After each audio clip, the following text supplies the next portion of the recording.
আসসালামু আলাইকুম।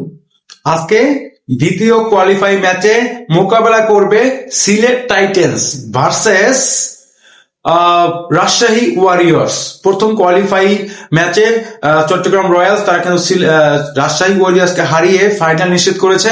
এখন দ্বিতীয় কোয়ালিফাই ম্যাচ আজ বুধবার সন্ধ্যা 6টায় অনুষ্ঠিত হবে। সেই দলে মোকাবেলা করবে, আপনারা জেনে গেছেন, নাজমুল শান্তর দল রাজশাহী ওয়ারিয়র্স এবং মেহেদী হাসান মিরাজের দল সিলেট টাইটান্স। এই যেন এক টুকরা London express versus Rajshahi Warriors এর যে দলটা রয়েছে সেখানে কিন্তু খেলবেন।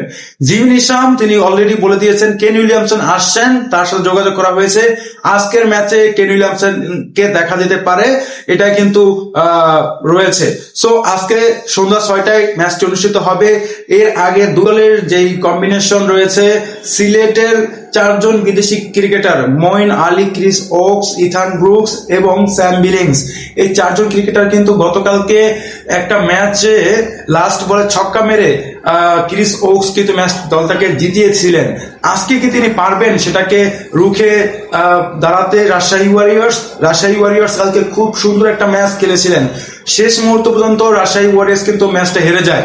আজকে সেই ম্যাচের যে স্কোয়াডটা ঘোষণা করা হবে, সম্ভাব্য একাদশ কি হতে পারে সেটা কিন্তু আলোচনা করব। প্রথমে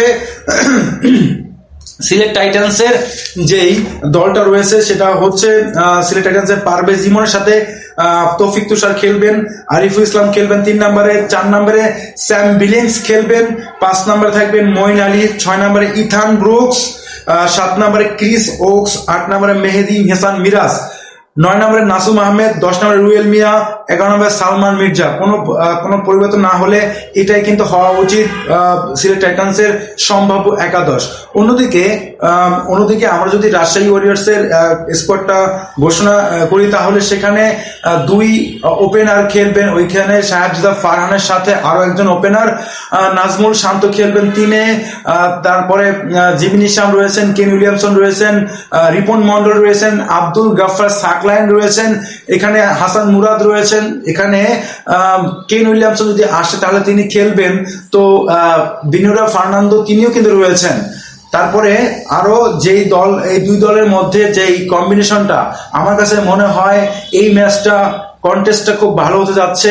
এই ম্যাচটা জিততে হলে রাজশাহী ওয়ারিয়র্সকে এক্সট্রাঅর্ডিনারি ক্রিকেট খেলতে হবে, কারণ সিলেট টাইটান্স তাদের দলে যেই বিদেশি ক্রিকেটার রয়েছেন তারা কিন্তু যে কোনো মূল্যে ম্যাচটাকে ঘুরে দিতে পারে।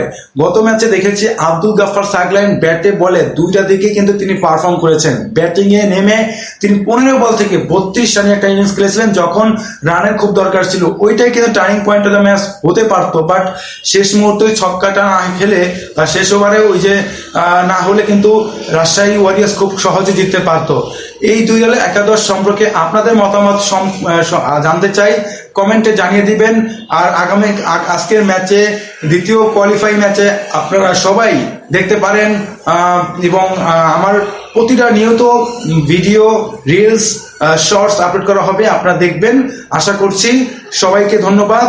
ইউটিউব, ফেসবুক পেজ দেওয়া আছে, সেখানে আপনারা লাইক, কমেন্টস করবেন এবং ফলো করবেন, সাবস্ক্রাইব করবেন। ধন্যবাদ সবাইকে।